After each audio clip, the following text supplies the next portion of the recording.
नमस्कार मंडळी, मी चाललो होतो सांगलीला रील करण्यासाठी. मग म्हटलं थोडंसं आपण पेट्रोल घालूया. चाचा गेल्यानंतर मग भावाला म्हटलं 50चं पेट्रोल टाक. भावानं 50चं पेट्रोल टाकला आणि मला म्हणाला की अहो तुमचं रील खूप चांगले असतात. मी म्हटलं थँक्यू बरं का. मग मी निघालो मिरजला जाताना सोलार टेक्नॉलॉजीमध्ये ही बघा आमची चुटकी आम्हाला भेटली. हिच्यासोबत थोडंसं गप्पा झालेत आणि हिचे नखरे बघा. आणि मग की संदेशकडे गेल्यानंतर तो काय लंगडतच यायला लागले बाबा. मी त्याला विचारलं काय झालं संदेश. मग तो मला म्हणाला अरे बाबा काय सांगू 4 राऊंड मारायला लागते मला. 400 मीटरच्या रनिंग चालू केली आता. मी म्हटलं बरं. मग आम्ही दोघंजण गेलो सांगलीला म्हटलं गणपतीला पाया पडायला जाऊया. पण गणपती मंदिर बंद. म्हणून आम्ही युनिव्हर्समध्ये पोचलो आणि भलत्याच मॉलमध्ये आम्ही वाट चुकली. आणि म्हणून आम्ही असं लिफ्टमधून जात होतो असं वरती. आणि त्याच्यानंतरनं मग आम्ही या मॉलमध्ये पोचलो. मॉलमध्ये पोचतात ही भरपूर व्हरायटीचे बुटं आम्हाला घावलीत. मग आम्ही गेलो गेम झोनला लिफ्टमधून. मग या लिफ्टमधून जात असताना आम्ही केलेला डान्स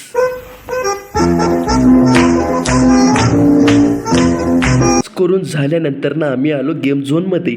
आणि ते भरपूर व्हरायटीच्या गेम आपल्याला बघायला मिळालेत. खेळायचं होतं पण खिशामध्ये मनी नव्हतीत ना. ते काय म्हणतात की खिशात असेल मनीनं मागे लागतात 17 जणी. हे बघा गोंडस. मग आम्ही तुम्हाला आता गेम दाखवतो.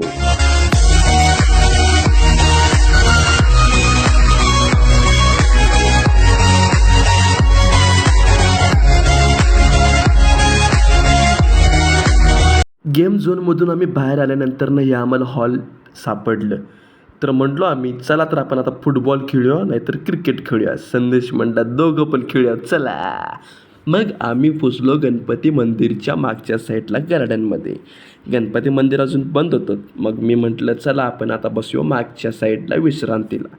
मग आम्ही दोघंजण विश्रांतीला बसलो आणि त्याच्यानंतर आम्ही हा वातावरणाचा आस्वाद घेतला. चाबूक. त्याच्यानंतर गणपती मंदिर सुरू झालं होतं 2 वाजता. तर म्हटलं बाप्पांचं दर्शन घेऊया म्हणून आम्ही मंदिरात गेलो आणि बाप्पांचं दर्शन घेतो. मग म्हटलं वडापाव घेऊया.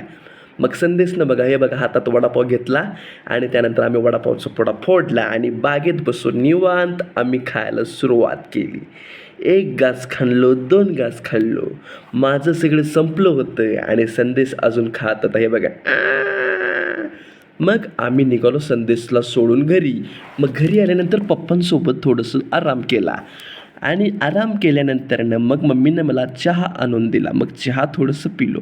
बाहेर आजोबा आणि पप्पांचे गप्पा चालू होत्यात. मग म्हटलं थोडंसं मग मीटिंग ऐकत बसलो.